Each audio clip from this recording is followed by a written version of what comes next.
uma luta pra comigo mesmo, fragilidades que ocultam na minha face tão dura. Vim meditar contigo estar.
dia a todos.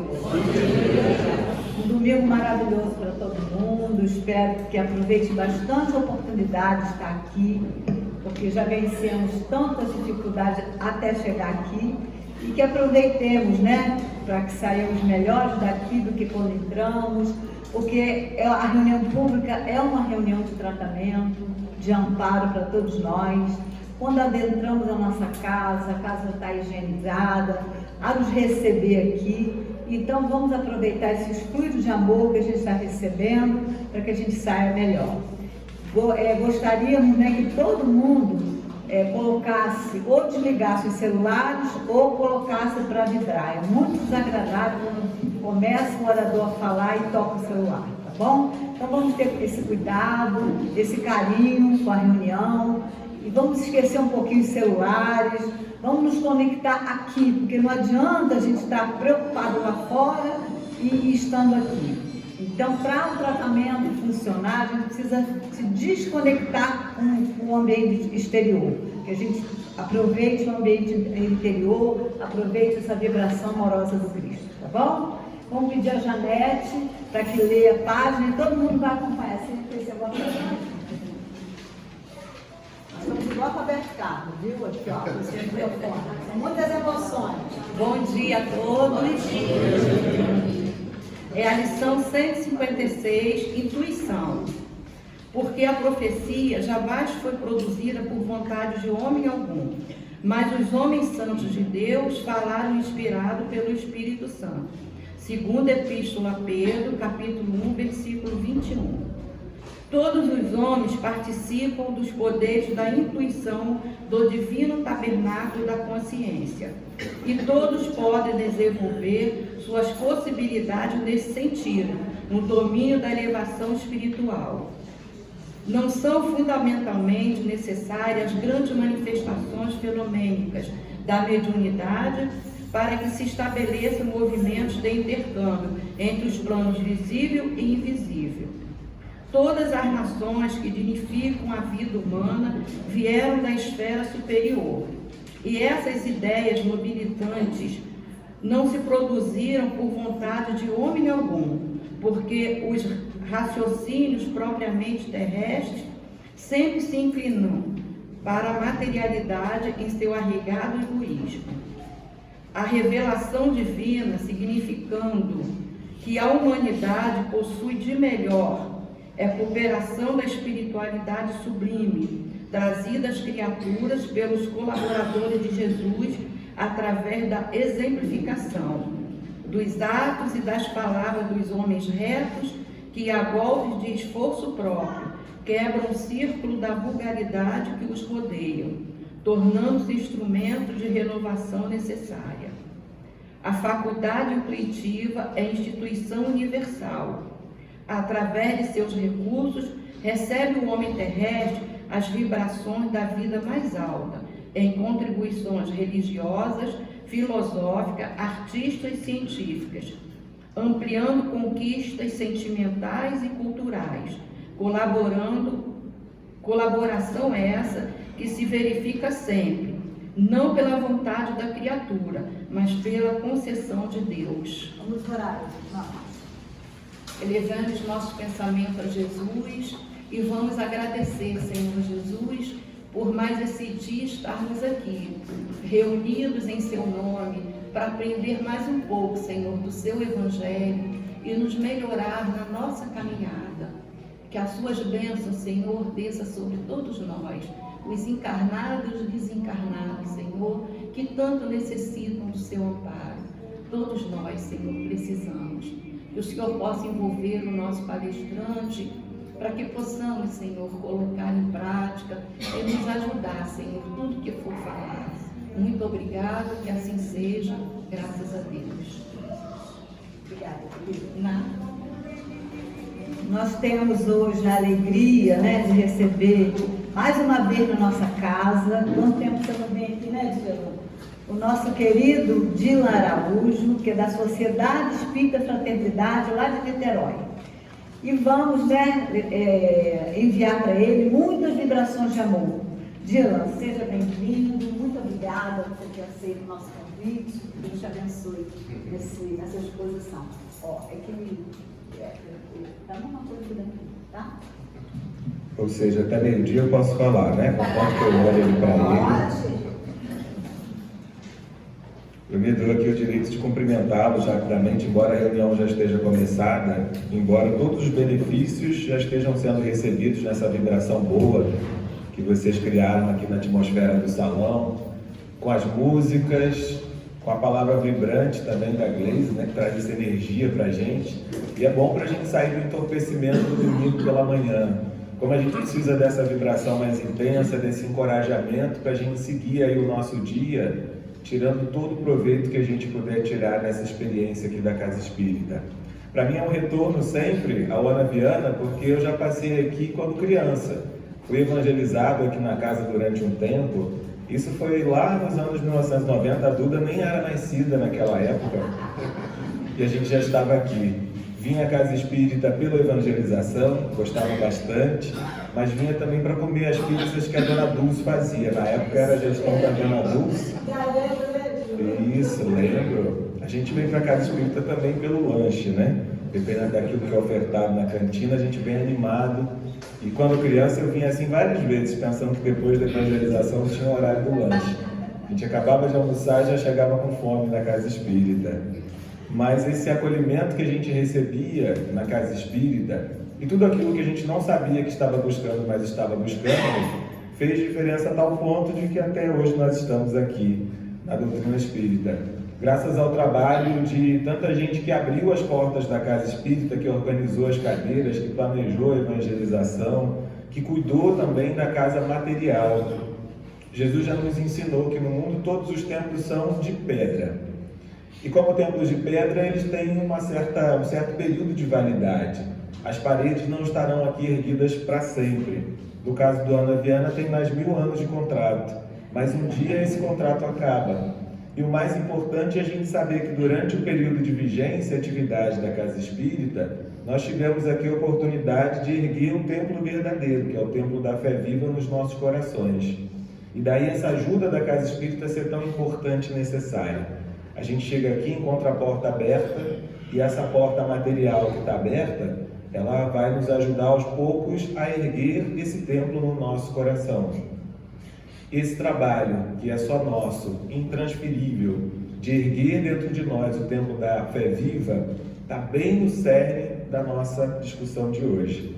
É para esse trabalho que nós vamos atentar quando nós fazemos a pergunta fundamental que nós poderíamos traduzir da seguinte forma: diante da dificuldade do outro, das provas, das expiações que os nossos próximos enfrentam, sabendo que essas provas são justas, têm uma finalidade futura, é permitido, é devido que a gente provoque algum tipo de interferência na prova do outro, na expiação do outro, na jornada do outro? E a resposta a gente vai encontrar de maneira bem simples, não só nesse item do Evangelho, segundo o Espiritismo, mas em tantos outros que vão nos encorajar a sempre diante do próximo fazer por ele o que nós gostaríamos que a nós fosse feito.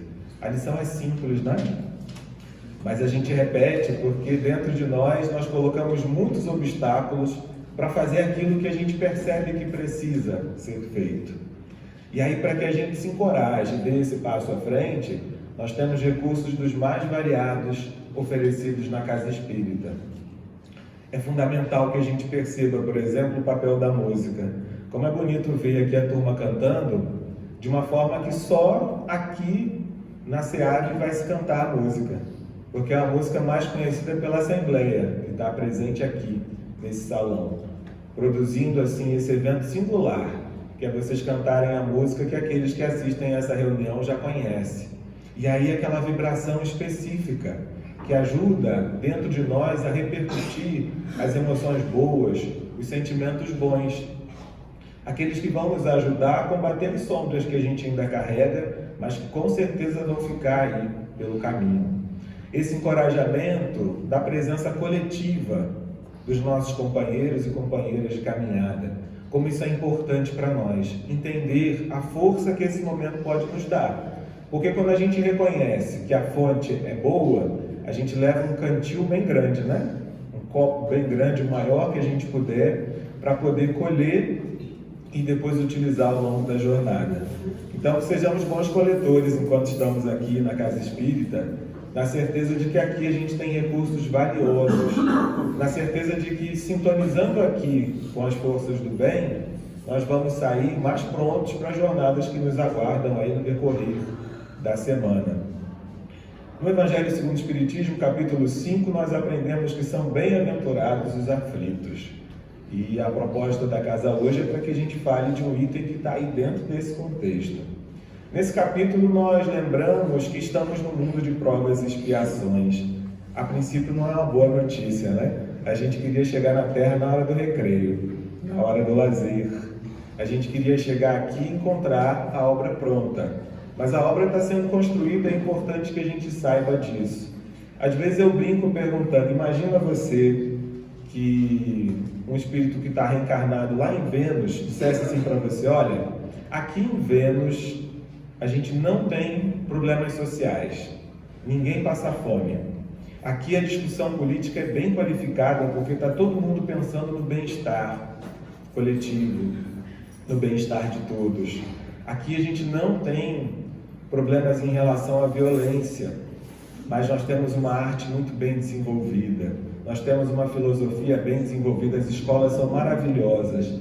Mas, embora eu esteja aqui em Vênus, estou pensando numa jornada nova para mim, para os meus familiares. E aí te pergunto, será que vale a pena que a gente mude daqui e passe uma reencarnação aí no planeta Terra? O que vocês responderiam?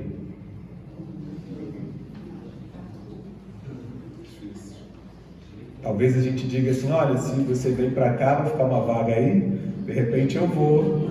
Você vem, se você quer esse desafio. Mas, em geral, o nosso discurso em relação ao nosso planeta não é um bom discurso.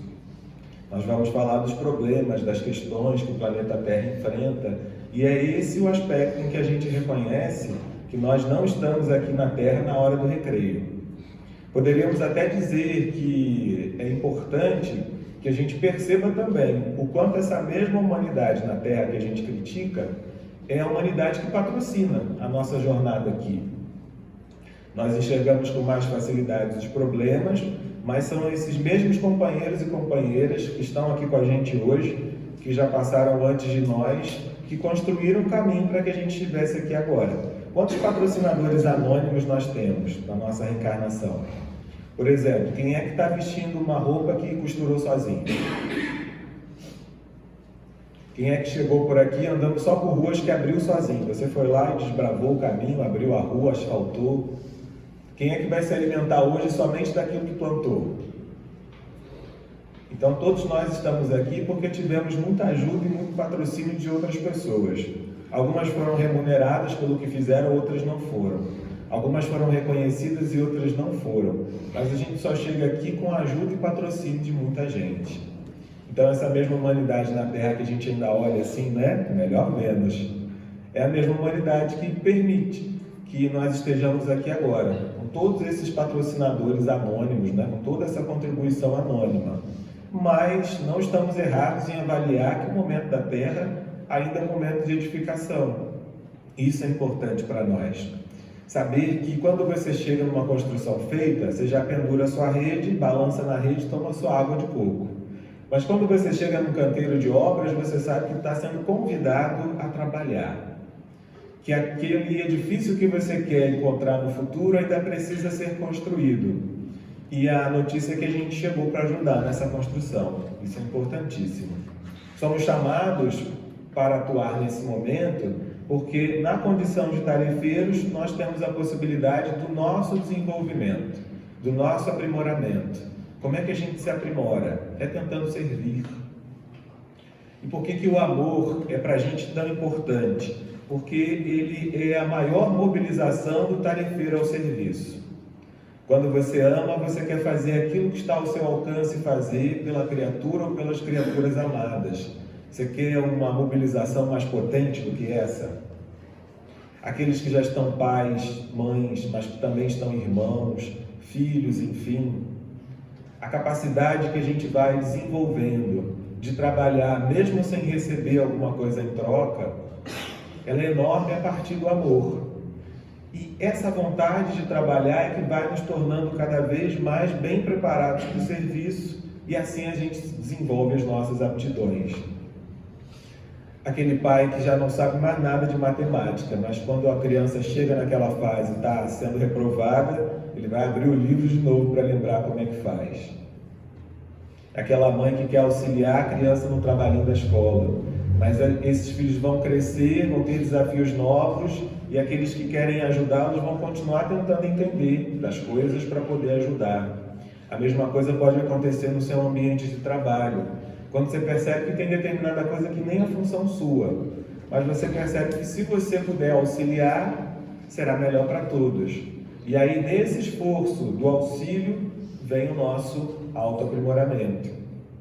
Isso é importantíssimo para que a gente se dê conta de que chegar na Terra, encontrar uma humanidade que ainda é uma obra em construção para a felicidade futura, é também a oportunidade que a gente precisa para nos mobilizarmos, nos aperfeiçoarmos e aprendermos. Todos nós já estamos com o nosso software, com a nossa programação, para buscarmos estar melhor. A Gleice falava agora há pouco numa frase. Nós chegamos aqui na Casa Espírita e todo mundo quer sair um pouco melhor do que quando chegou. Ninguém chega aqui com uma dificuldade e quer sair com 5. A gente quer chegar com 10 e sair com 8, 9,5 pelo menos. Porque a gente está sempre buscando esse aprimoramento. Além disso, a gente ainda precisa de mais estímulo para nos movimentarmos.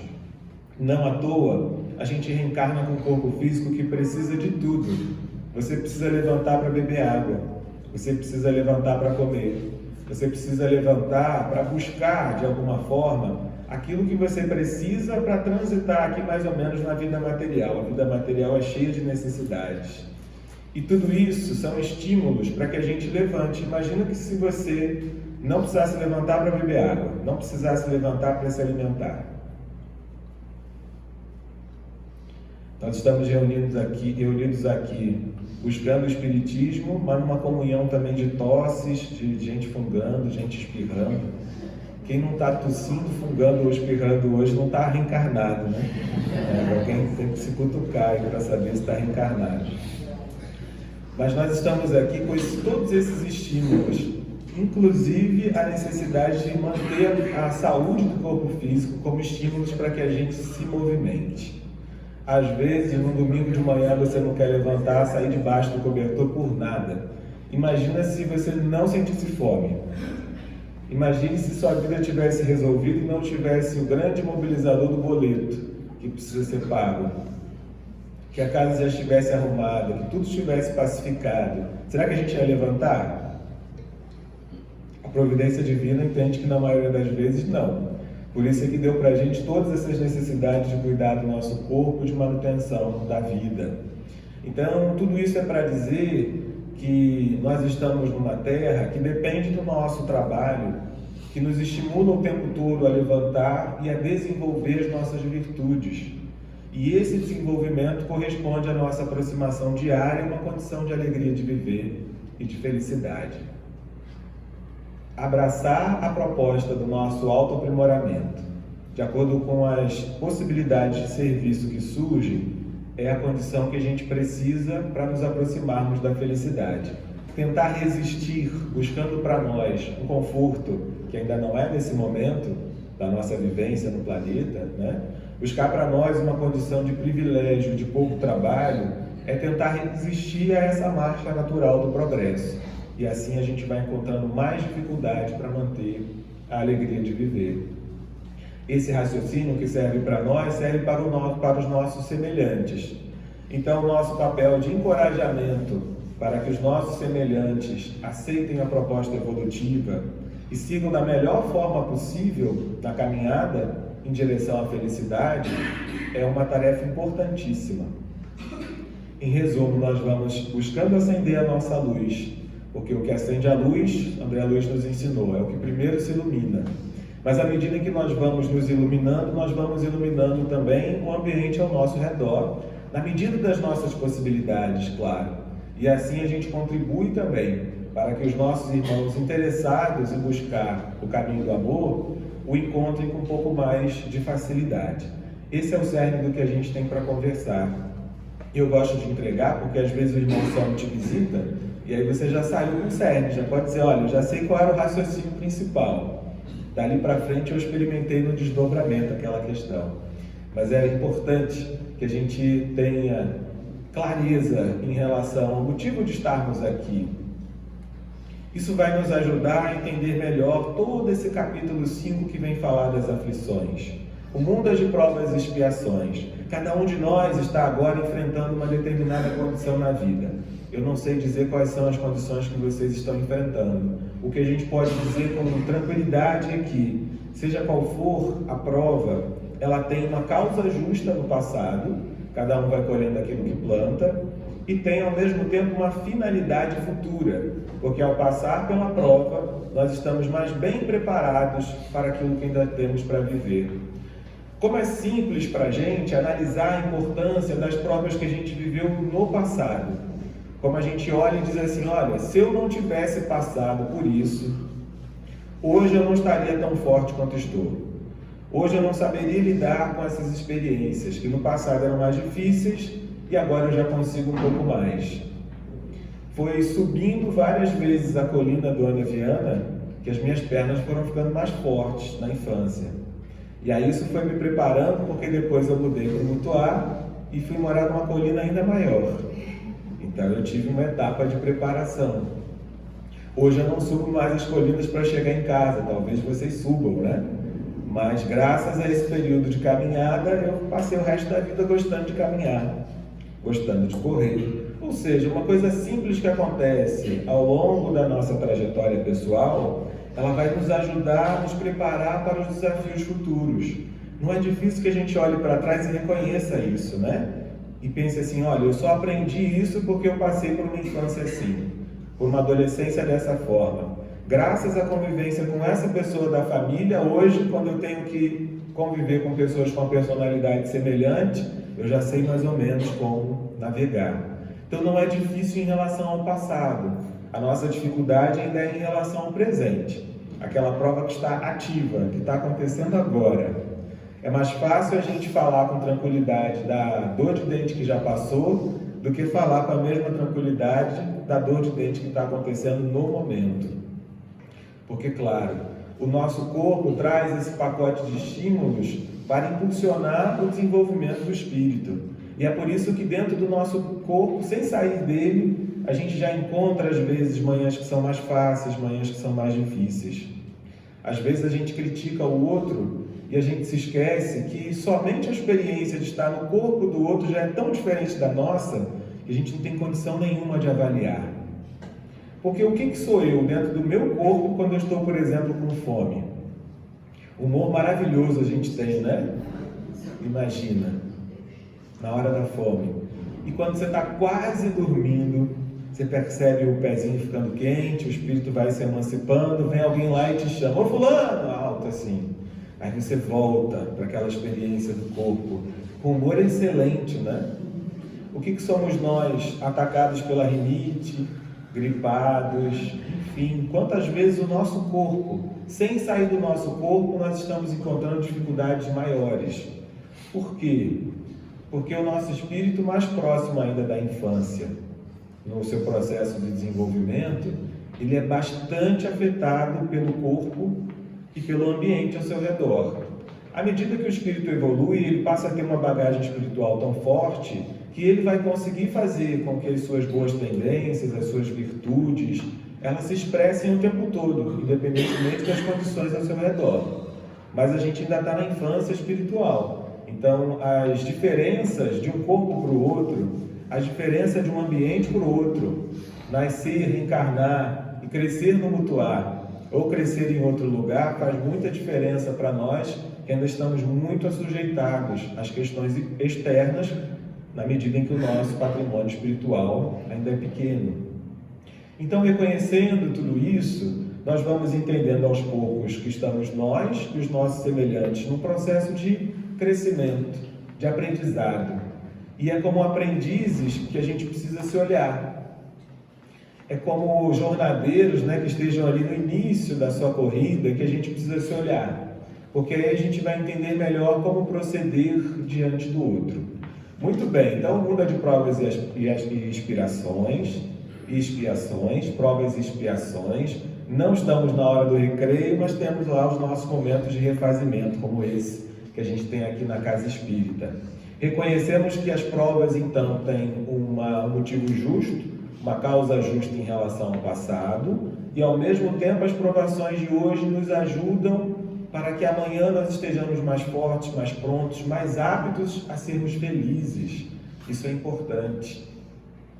Mesmo que as condições exteriores sejam difíceis, interiormente nós vamos adquirindo essa musculatura para estarmos bem, para aprendermos a sorrir mesmo diante das dificuldades. Então vamos entendendo no capítulo 5 por que são bem-aventurados os aflitos. Porque aqueles que passam pelas aflições com coragem, aqueles que buscam aprender de acordo com as oportunidades que a ocasião apresenta, esses avançam na direção da felicidade. Esse é um ponto importante dessa conversa. Mas, se cada um está passando pela prova que precisa, se cada um está passando pelas condições de vida que são apresentadas pela sabedoria divina, será que nós podemos interferir na prova do outro? Essa é a pergunta que está colocada. E se nós consideramos tudo isso, que nós adquirimos de reflexão ao longo da nossa presença na doutrina espírita, nós vamos entender que é interessante que a gente possa, sim, interferir, mas interferir de forma positiva. Mas por quê? Porque se a lei nos diz que toda prova é justa, tem uma causa e tem uma finalidade futura, será que se a gente interferir na vida do outro, a gente não vai mexer com a sorte do destino, o modo como as coisas foram colocadas? Então seria um indivíduo que passa por você. Ele está com fome, ele está com sede, ele está com frio. Será que é possível que a gente olhe para ele tranquilamente e diga: ele está passando pelo que tem que passar? É assim mesmo. Ele está aí, sabe por quê? Porque lá atrás ele plantou isso e agora ele está colhendo. Mas vamos ficar tranquilos, deixa ele seguir com as dificuldades dele, porque esse sofrimento tem uma finalidade futura. Daqui a pouco ele vai estar melhor do que ele está agora, porque ele está passando por essa prova. Será que isso resume a nossa tarefa? Será que isso resume bem a nossa postura diante do semelhante? Não, certamente que não. Mas como é que dá então para harmonizar essa ideia de que a prova ela é justa e tem uma finalidade futura e ao mesmo tempo a gente vai interferir, a gente pode tentar ajudar? É que assim como a lei da justiça, a lei do amor e da misericórdia também está em harmonia com tudo que o Criador nos traz. Não existe a lei da justiça separadamente da lei da misericórdia. Nós falamos aqui da necessidade de ajuda que todos temos. Poderíamos nos lembrar, por exemplo, da cena do lava-pés, em que Jesus está ali conversando com João. Ele havia contado para os discípulos tudo aquilo que ele ia passar. Imagina, você está diante do Mestre, aproveitando todos os ensinamentos, o calor e a vibração daquela presença, e ele diz: olha, daqui a pouco eu não estarei mais aqui. Vou passar por esse processo aqui, dolorido para a humanidade, e dali em diante serão vocês que vão seguir aqui na Terra na construção do Reino dos Céus. Todos ficam impactados, mas logo depois já começam a se preocupar com outras questões menores. Eles estavam ali discutindo entre eles quem seria o maior no Reino dos Céus depois que Jesus não estivesse ali. Olha a discussão, Quem ficaria nas posições mais importantes, de maior responsabilidade? E Jesus, conversando com João no canto, percebia que se repetia a expressão maior de todos. Quem seria o maior de todos? Naquele momento, como a gente já acompanhou essa passagem várias vezes, ele vai ajeitar sua roupa como ajeitaria um servo doméstico, se colocando na posição de um servo doméstico. Vai apanhar um balde e vai começar a lavar os pés dos apóstolos. E naquele gesto ele vai demonstrar primeiro que o maior de todos no reino dos céus é aquele que se coloca na posição do servo, aquele que está ali para servir, para ajudar, não para ser servido. Não é aquele que quer que os seus caprichos sejam atendidos para alimentar o seu ego, o seu orgulho e se sentir o maior, o mais potente. É aquele que mais se preocupa com o bem-estar do outro. Imagina se na Terra já fosse assim, né? Que aqueles que buscam ser os maiores quisessem ser aqueles que mais são úteis, aqueles que mais ajudam, aqueles que mais transformam a vida do povo para o bem, para o melhor. Nós estaríamos contando outras histórias para o nosso amigo de Vênus, né? Que queria reencarnar aqui. Mas logo depois dessa lição de que aquele que serve a todos, aquele que pensa no bem-estar de todos é que se faz maior no reino dos céus, vem a outra lição no diálogo com Pedro, que considera que os outros apóstolos não deveriam ter permitido que os seus pés fossem lavados por Jesus. Imagina, Jesus lavando os meus pés. E aí ele se colocou naquela posição de resistência. Mas aí na sequência Jesus vai esclarecer para ele, e esse é um ponto importante, que se ele, Pedro, não recebesse ajuda, não estaria com ele Jesus. Olha que importante isso. Nenhum de nós chega até Jesus sem receber ajuda. Nós não vamos sozinhos nessa caminhada, a depender somente dos nossos esforços. Nós não saímos da condição em que estamos, da nossa infância espiritual, e crescemos sem ajuda. A ajuda está na lei. O nosso regime de solidariedade, em que um ajuda o outro, está na lei de Deus. Nenhum de nós chega até aqui sem ajuda na vida material. Ninguém nasceu se alimentando sozinho. Precisamos de ajuda. Ninguém nasceu se vestindo sozinho. Precisamos de ajuda. Da mesma forma se faz o nosso crescimento espiritual. É necessário um esforço individual, claro. Há um limite da ajuda que a gente pode receber, claro, porque tem um esforço que depende de nós. Mas isso não significa que, para além desse esforço, nós sejamos ajudados, e somos ajudados o tempo inteiro. Então, se perguntamos se ajudar o próximo está em harmonia ou é uma atitude contrária à lei de Deus, a resposta a partir daí passa a ser simples. A ajuda, ela não só é possível e devida, como ela é necessária. A lei de amparo mútuo está colocada diante de nós e nos faz perceber que as nossas vidas são vividas em regime de solidariedade. E solidariedade aí não é só uma palavra bonita, isso é fundamental. Solidariedade significa antes que as nossas vidas estão irremediavelmente interconectadas. A pandemia nos mostrou isso. Acontece alguma coisa lá na China e a gente pensa, problema dos chineses, o que eu tenho com isso? Você acha que uma coisa que está acontecendo lá na China vai mexer com a minha vida aqui no alto do Mutuá? Não vai. E chegou na vida de todo mundo. Não teve ninguém que não tivesse a vida impactada por uma coisa que começou lá na China. E isso com a dependência de um deslocamento de um vírus, que embora seja muito pequeno, é material e precisou percorrer aí o planeta todo para poder atingir a vida de tantas pessoas.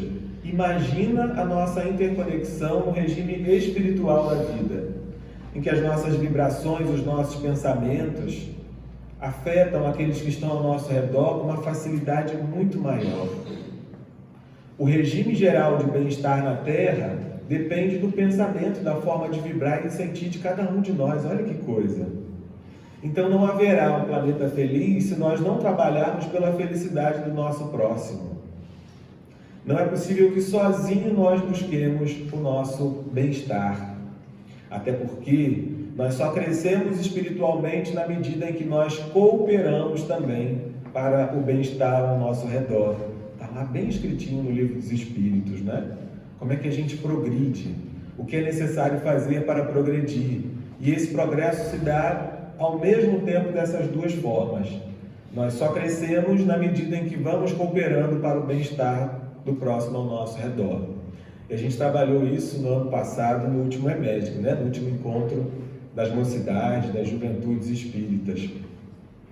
A vida é só minha, no sentido de que eu respondo pelas minhas decisões, mas eu não estou só. Nos lembrando que, ao mesmo tempo que a gente decide, a gente acaba interferindo na vida do outro. Fazer ou não fazer vai interferir na vida do outro. Então a gente vai evoluindo na medida em que nós vamos percebendo que as nossas escolhas, elas afetam também aqueles que estão conosco.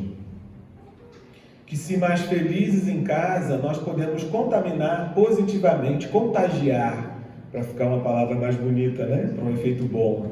Nós vamos contagiando, como a palavra vibrante da Gleise aqui, né? Contagiando pela vibração, pelo modo como a música contagia pela vibração. Essa é a nossa forma de ajuda. Essa ajuda, no entanto, tem limitações. Por quê? Vamos lembrar, bem-aventurados são os aflitos, porque a partir das provas que enfrentam, eles vão amadurecendo interiormente.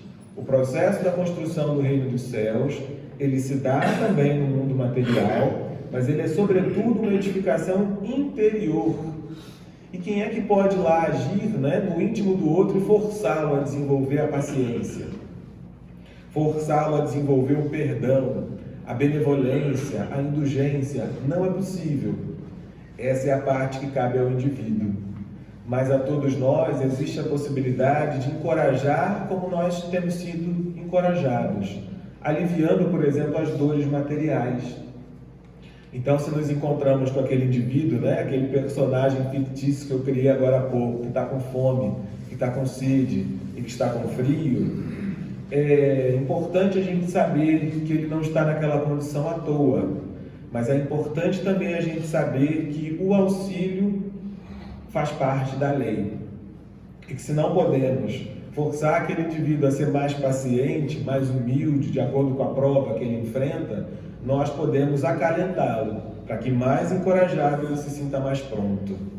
Imagina você que uma criança está querendo aprender a língua portuguesa, mas ela está com fome. Você não é capaz de criar o aprendizado por ela. Vou transferir o que eu já aprendi e colocar na cabeça ali da criança. Não é possível. Mas se você ajudar a saciar a fome, pelo menos ela está um pouco mais apta para aprender. Porque quem é que aprende com fome? Não dá. Ou com frio. Ou com uma grande dor emocional. Então a nossa postura, quando nós ajudamos materialmente, e também podemos pensar na caridade espiritual, na caridade moral, essa postura, ela não interfere diretamente se o indivíduo vai conseguir dar um passo adiante no seu processo evolutivo, na sua jornada ou não. Mas é um acalento, é um encorajamento. E por isso é que na Casa Espírita a gente tem aprendizados que são muito importantes para que a nossa interferência na vida do outro seja uma interferência positiva. Vejamos primeiro a interferência negativa e o modo como ela foi tratada por Jesus. Jesus diz no Evangelho de Mateus que aqueles que falassem contra o Filho do Homem estariam incorrendo uma falta tão grave que as consequências não poderiam ser dissipadas naquela geração nem na outra, ou nem naquele século nem no outro. Imagina que é você contrair uma dívida que em 100 anos você não paga, que em 200 anos você não paga. Ele não diz que essa condição é irreparável, porque nós já aprendemos. Não importa o erro que a gente cometeu, um dia nós teremos a oportunidade de reparar a falta, de aprender e de seguir. Então não existe uma condição irreparável, mas algumas demoram muito para reparar. Às vezes você está lá na sua cozinha distraído, né? E aí você sem querer encostou no pote de arroz, ele caiu no chão, quebrou e é arroz para tudo que é lado. Você pensa assim, 2 reencarnações para catar isso tudo de arroz que eu arrumei. Você vai tirar as coisas do lugar, vai catar da melhor forma possível. 3 meses depois, arrumando a casa, você acha um arroz que ficou perdido naquele pote. Então, sente o drama, né? Daquele momento que você chega e, nossa, em 1 segundo eu fiz uma coisa que vai me dar um trabalhão para resolver.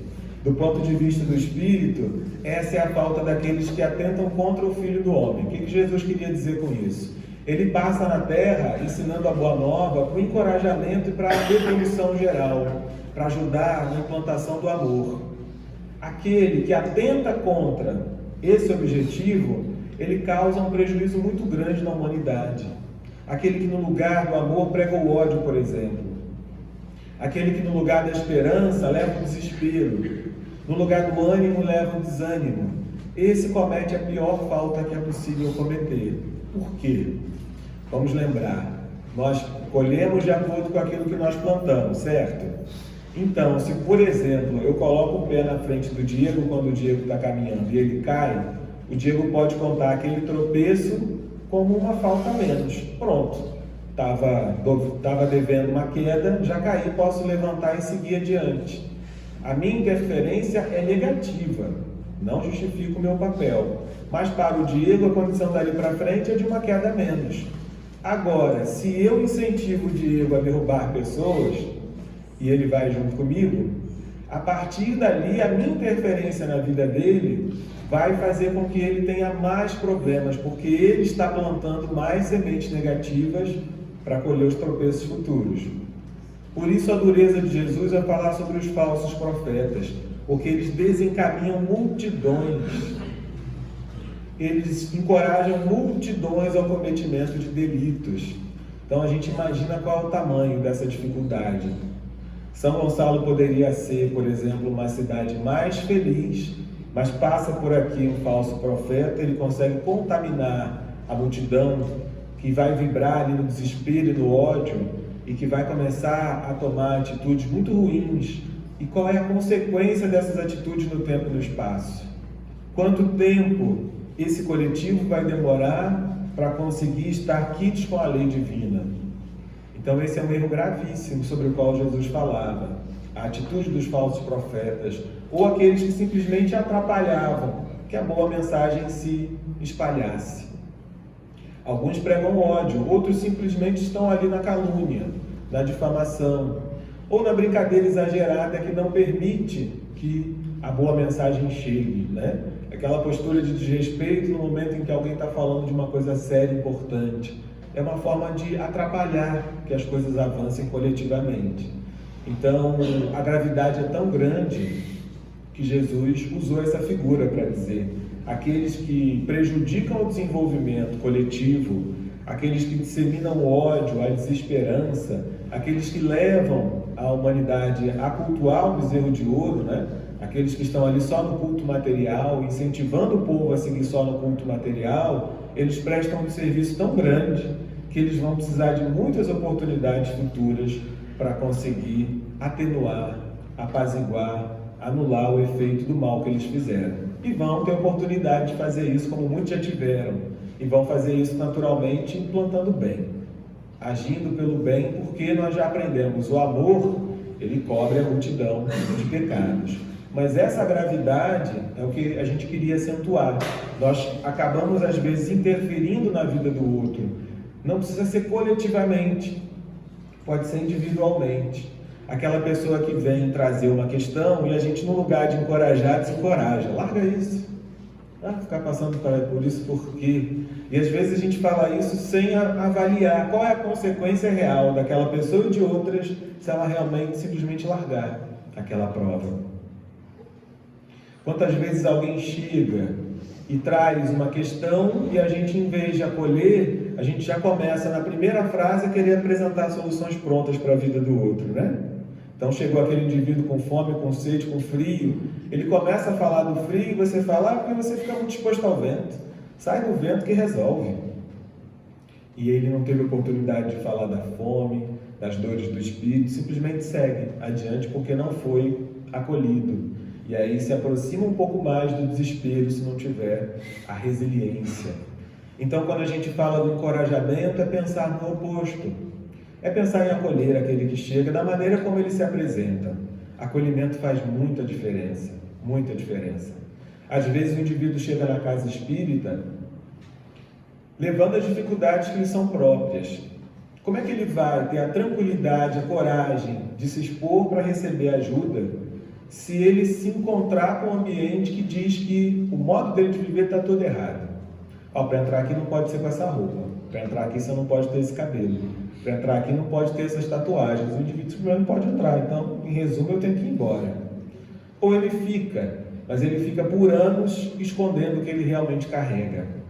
Sem ter coragem de procurar o atendimento fraterno. Sem ter coragem de permitir que durante a palestra, durante os momentos de estudo, aquele assunto realmente entre, repercuta dentro dele, vibre, porque ele está ali escondendo as tendências que tem para a comunidade e, por consequência, escondendo para si mesmo também. Então a gente pode passar anos na casa espírita sem se permitir trabalhar pontos sensíveis que a gente carrega. Porque verificando que não somos bem aceitos pelos outros da maneira que somos, a gente vai escondendo aquilo até de nós mesmos. Então é importantíssimo que o ambiente seja acolhedor, porque é o indivíduo que chega e diz: eu sinto frio, eu sinto fome, eu sinto medo. E aí, às vezes, só no exercício de falar e de se ouvir, ele já sai de lá um pouco mais aliviado. Como é bom a gente ter aquela escuta amiga, né? Um ombro amigo, que não precisa falar nada, mas nos acolhe. Porque traz para a gente a sensação de que nós podemos estar como estamos. É uma possibilidade da nossa jornada evolutiva que a gente esteja no ponto em que a gente está hoje, com as dificuldades que hoje a gente apresenta. Ao mesmo tempo que somos chamados a sair dali para uma condição melhor. Mas se nós não aceitamos a nossa condição tal qual ela é, dificilmente a gente sai dali. Você quer usar o seu GPS, vai sair aqui de São Gonçalo e vai no Partage. Imagina que você não sabe como é que chega no Partage. E aqui todo mundo sabe. Mas se você não soubesse, o que o GPS vai pedir de você para te orientar no caminho? A sua localização. Se você não entende bem aonde você está, como é que você vai sair daí para um lugar melhor? Então é importante esse exercício do autoconhecimento, da gente admitir as dificuldades que nós temos, mas a gente tem um mundo ao nosso redor que não te encoraja a admitir as suas fraquezas, porque você tem a impressão de que admitindo as suas fraquezas você vai ser mais infeliz. Então você esconde as suas fraquezas do mundo e de você mesmo. Às vezes, no momento de acolhimento, de escuta, a gente consegue expor e aí a gente se escuta e percebe: hoje eu estou numa condição que ainda me afasta do bem-estar, da felicidade. Mas reconhecendo que estou aqui, me localizando aqui no meu GPS, agora eu posso buscar o caminho para sair dessa condição. Então o acolhimento é um valor importante na casa espírita e na nossa vida. Se nós estivermos o tempo todo dizendo para as pessoas da nossa família como elas deveriam agir e como elas estão erradas por estar agindo como elas agem, dificilmente elas vão se sentir à vontade para expor o que elas estão sentindo e dali realmente buscar um caminho melhor. Porque quem está sendo atacado vai adotar sempre uma postura de defesa. É quando você chega e diz para alguém: olha, você deixou o sapato fora do lugar de novo. Aí a pessoa diz: mas você ontem deixou a toalha. Então você se defende porque você se sentiu atacado. Agora, quando você de maneira tranquila diz: ó, tem uma sapateira ali que, ó, dá para colocar o sapato. Ó, vou colocar o seu sapato que ficou ali. Às vezes a pessoa com mais facilidade admite. Assim, eu deixei no lugar errado. Tem umas que nem assim vão admitir, mas faz parte do nosso esforço tentar, da maneira mais tranquila, da maneira que tem mais chance de funcionar. Porque para a gente o mais importante não pode ser expor a crítica. O mais importante deve ser ajudar o outro a encontrar aquela conduta. E se eu falar de uma forma agressiva, o outro só vai se defender, rebater, a gente vai ficar fazendo um inventário. Imagina, pessoas que moram juntas conhecem muitas falhas umas das outras, né? Então começa no sapato e vai varar décadas de memória, de recordação, de que um fez, o outro não fez, que fez assim, que fez assado, e a discussão vai ficando complexa e não termina naquele dia. Só pausa porque alguém sentiu fome, né? E vai precisar ocupar a boca, vai precisar se ocupar com outra tarefa. Então, a nossa função é, sobretudo, ajudar o outro a encontrar uma maneira mais tranquila de seguir na direção da felicidade. E às vezes a gente se esquece disso. O acolhimento é um valor importante, mas o encorajamento também. Quem corre, já assistiu corrida, tem um momento ali da maratona, por exemplo, que o indivíduo que está correndo, ele já está tropeçando nas próprias pernas. Ele já está com a sensação de que aquilo não acaba nunca. Momentos difíceis da vida da gente trazem a sensação de que nunca vão acabar. Tipo a minha palestra hoje, você já está assim pensando, meu Deus, não dá 10 horas. Dá meio-dia, mas não dá 10 horas. Sabe essa sensação? Aristóteles falava sobre isso, né? A vida quando é boa, você não quer que termine. É aquele instante que você queria que durasse para sempre. Pode ser um abraço, você pensa assim, nossa, esse abraço podia durar para sempre. Mas a vida quando está difícil, você reza para acabar, né? Então o indivíduo está ali na maratona, ele está rezando para acabar e está com a sensação de que cada passo tem o esforço de 1 quilômetro. E de repente tem alguém ali do lado de fora que bate palma 3 vezes, vambora, está chegando, está ali, ó, a chegada está ali. E aí o indivíduo recupera a força que ele não sabe de onde vem. E aí ele consegue completar aquele percurso graças ao encorajamento. Alguém que acreditou que ele conseguiria chegar, passar pela linha de chegada e vencer aquela prova, aquela jornada que ele propôs a si mesmo. Um encorajamento verbal. Imagina quando além do encorajamento verbal tem um copinho de água que o indivíduo dá um gole, joga na cabeça e sai, corre para poder chegar. Como é importante a gente saber encorajar aqueles que estão caminhando. Claro, a gente não vai encorajar para que essas pessoas façam coisas erradas, né? Mas percebendo a importância daquela jornada, saibamos encorajar mais o outro. Reconhecer o estado de cansaço daqueles que estão ao nosso redor, torcendo para acabar uma etapa da vida, para a gente saber encorajar, às vezes com palavras, às vezes com auxílio. Você acorda um pouco mais cedo naquela manhã e prepara a bolsa, um farnel, o lanche de quem vai sair de casa. Ou você já sabe que o indivíduo está com muita dificuldade no ambiente de trabalho. Você pensa em alguma coisa que vai ajudar no ambiente de trabalho. Leva aqui esse porta-retrato.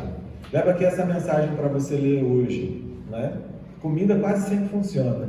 Leva aqui para você um brigadeiro para você comer depois do almoço. Quer dizer, a gente pode pensar em muitas formas de encorajar aqueles que já estão se sentindo sem força na estrada, sem ânimo.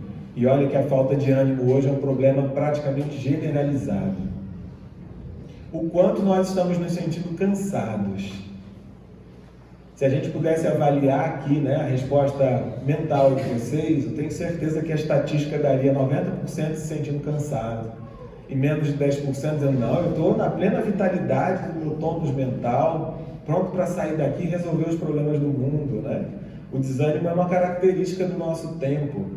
O modo como a gente está vivendo na tecnologia, na nossa jornada de trabalho, enfim, o pouco tempo que a gente deixa para pensar na nossa saúde, tudo isso vai fazer com que a gente se sinta hoje sobrecarregados. Essa é uma realidade do nosso planeta e que atinge também o nosso país. Que importância que tem para nós recuperar esse ânimo interior, a energia, a vontade. Então, se nós pensarmos em formas de favorecer a construção da energia no outro ao nosso redor, a gente já vai estar trazendo uma interferência, um impacto bastante positivo. Uma vibração com mais harmonia para a nossa casa, para o nosso ambiente de trabalho. E para aquele que chega também pedindo ajuda, às vezes chega pedindo a caridade material. E como a gente pensa que é melhor não fazer, ou não tem o dinheiro, ou acha que não deve entregar a caridade material, a gente não entrega nenhuma. Às vezes, para aquele indivíduo, valia muito mais que ele fosse olhado nos olhos. Que ainda que fosse para dizer não, que a gente se aproximasse, a gente tivesse coragem de conversar. Porque são muitos aqueles que já não se sentem mais olhados como gente, como pessoa, como humanos. E quando percebem esse tratamento, chegam a se espantar.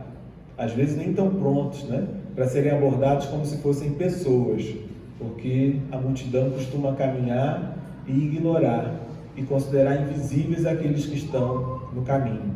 São visíveis, são tão visíveis que às vezes a gente atravessa a rua e passa na outra calçada. Então são visíveis, mas nós consideramos invisíveis para não ter de reagir àquelas presenças.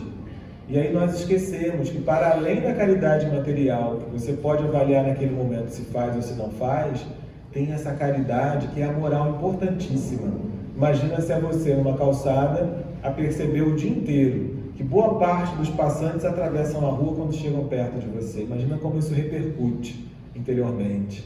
Como é que a gente soma uma carga negativa à jornada difícil que aquela pessoa já está enfrentando.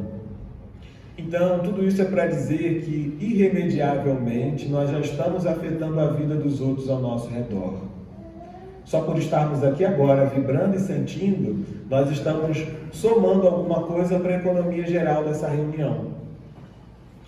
O nosso corpo está aqui circunscrito, mas ao nosso redor está a nossa irradiação, que pode ajudar ou pode atrapalhar um pouquinho na soma geral do ambiente. Então, na lei de solidariedade, de interconexão, a nossa existência já afeta a vida do outro. Cabe a nós fazer o esforço possível para que essa afetação, esse efeito sobre a vida do outro seja um efeito positivo, auxiliando na medida do que for possível. Não vamos afetar com isso os desígnios de Deus para a vida do outro indivíduo, porque ele terá de fazer a sua força, ele terá de buscar dentro de si os propósitos bons e caminhar. Mas para que ele faça essa caminhada, ele também vai precisar de ajuda. Pode encontrar essa ajuda de nós ou de outras pessoas, de outros companheiros e de outras companheiras. Cabe a nós pensarmos de que forma nós queremos impactar a vida dos outros ao nosso redor. E se a resposta para nós for que nós queremos impactar de uma forma positiva, vamos encontrar na doutrina espírita, na literatura espírita, muitas formas positivas de impactarmos e de ajudarmos. E aí podemos ter a certeza de que, se nos propomos a ajudar, antes de tudo estamos ajudando a nós mesmos.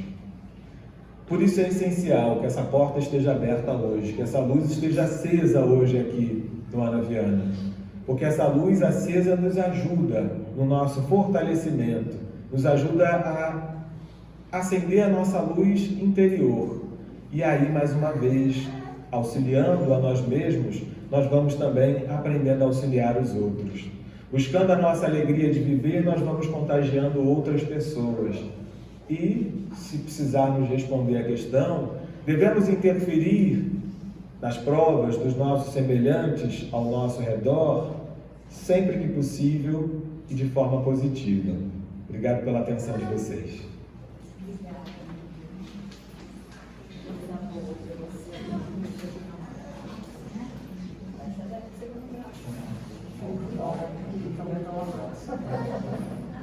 Obrigada, muito obrigada.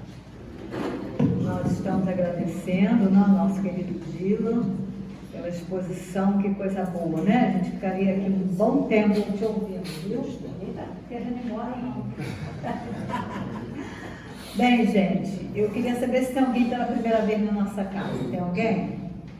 Qual é o seu nome? O nome de você da frente primeiro. Fernando, e o seu? Sejam bem-vindos, tá? Nossa casa, nossa família. E nós temos aqui uma coisa chamada atendimento fraterno, onde a gente escuta, ele falou agora no ouvido, né? Onde as pessoas, onde tem uma pessoa para escutar a dor, a dificuldade de cada um de vocês. E não só para quem está pela primeira vez, para todos vocês que precisam, tá? Quem precisar de um atendimento fraterno, eu posso fazer, a Rosângela, né? Pode fazer também. Então, a gente está aqui para auxiliar quem precisar, tá bom? Queríamos também falar das nossas campanhas, né? Da Obra do Berço, da campanha do Quilo, da caravana Valmor Rangel, que é a caravana para ajudar os irmãos em situação de rua. E nós estamos precisando muito de agasalho e de cobertor para esses irmãos que estão lá, né, em situação de rua, eles não são da rua, né? Estão lá nesse momento, vivendo esse momento e precisam de agasalho, de cobertor. Quem puder ajudar, a gente agradece, tá bom? Queríamos falar também do nosso arraiá, né? O arraiá do SEAV, que vai acontecer aqui dia 8, é um sábado, 3 horas da tarde, com as comidas típicas, os doces típicos. Então compareçam, viu, gente? Podem entrar, não vende ingresso, não tem convite, todo mundo pode vir. traga as crianças, traga adolescentes, traga adulto, né? Isso é importantíssimo para a nossa casa. A gente fica triste quando a gente marca um evento e não vem ninguém, né? Então esse evento é no sábado, 3 horas, é uma hora boa, todo mundo já almoçou. Então quem puder estar aqui nesse arraiar, tá? Para ajudar aqui a gente. E tudo que é recado ajuda a casa, né? Ajuda a casa para que ela possa fazer a obra, para que possa pagar a luz, para que possa enfrentar águas do rio, que é um tormento, né? Então a gente tem um tormento. Hoje em dia é obsessora nossa, né? Não é só de São Gonçalo não, de muita gente. Então a gente está aqui para receber todos vocês. A diretora de evangelização, nós vamos fazer um recesso. Então semana que vem é a última semana. Então tragam, né, as crianças, porque eles vão levar os trabalhinhos para casa. Os trabalhinhos que foram realizados durante todo esse período, eles vão levar para casa, para as mães verem, olhar o que eles estão fazendo aqui, o que eles aprenderam. Então é importante que tragam seus filhos, né, para receber pelo menos os trabalhinhos. Eu fico triste quando eu vejo a evangelização vazia, que ninguém traz o filho, ninguém traz, né, às vezes o neto, e eu fico muito triste. Mas, né, quem puder pelo menos, a Noah estava lá em cima, né, Noah? Estava lá em cima, porque ele está meio febril, então ele teve que descer, né? Mas assim, a gente fica muito triste que as pessoas não tragam os jovens, né, amigo? Os jovens para cá, para a casa espírita. Então, eu digo que a evangelização é da família. E tem a mocidade, né? Que se reúne aqui às 11 com todos os outros estudos da Joana, do livro dos médiuns. Então não falta, né, gente, trabalho. Ninguém precisa ficar desempregado aqui, porque todo mundo pode se empregar. Não falta estudo, não falta orientação. Então vamos buscar, né? Vamos buscar para que a gente possa, a nossa vida possa ficar melhor, né? Então a gente está agradecendo a presença de todos vocês, agradecendo a oportunidade de estar aqui, vencido todas as dificuldades para estar aqui ao lindo dessa paz. E nós vamos começar com o trabalho do passe, que é uma transfusão de energia e que não é obrigatório. Não é obrigatório não. Quem não quiser tomar passe, se estiver bem, não precisa tomar passe. A Márcia quer falar um negocinho aqui com você para a gente fazer a prece, tá? Precisa, né? Bom dia, gente. Bom dia. Olha só, como a Gleice já falou aqui, a nossa festinha vai ser sábado que vem. Dia 8. Dia 8, né? A partir das 15 horas. Então, como sempre, nós somos pidões mesmo. Eu estou aqui com uma listinha. Aqueles que puderem trazer alguma coisa, um doce, um salgado, para ajudar aqui na nossa cantina, é só me procurar. Eu vou estar ali na cantina, não pode ir lá me perturbar. Que aí eu vou colocar aqui para a gente ter uma lição, né? Para não ter muita repetição de doces e sobrar muita coisa. Tá bom? Muito obrigada. Bem, gente, nós agradecemos, né? Oi? Prendas também, tá? Vai ter. Pescaria das crianças. As crianças adoram pescaria, né? Eu também gosto. E é só eles não, né? Vamos então, gente, orar, né? Para agradecer esse momento maravilhoso. Agradecer ao Dila mais uma vez, o carinho, né? Que recebeu aqui o nosso convite. E agradecer a todos vocês, desejando um domingo maravilhoso para todos, que a gente aproveite a oportunidade de estarmos encarnados, porque é uma oportunidade ímpar na nossa vida. Vamos então orar. Senhor Jesus, muito obrigada, Senhor, pela oportunidade de estar aqui reunida em Teu nome. Agradecer a equipe de Ana Viana, que abriu as portas dessa casa para nos receber, que essas vibrações de amor possam envolver os nossos corações, envolver a nossa vida, para que a gente possa viver melhor a nossa jornada. Ampare todos os irmãos que precisam nesse momento, Senhor. para os irmãos que estão à beira do suicídio, que estão enfermos, desesperados.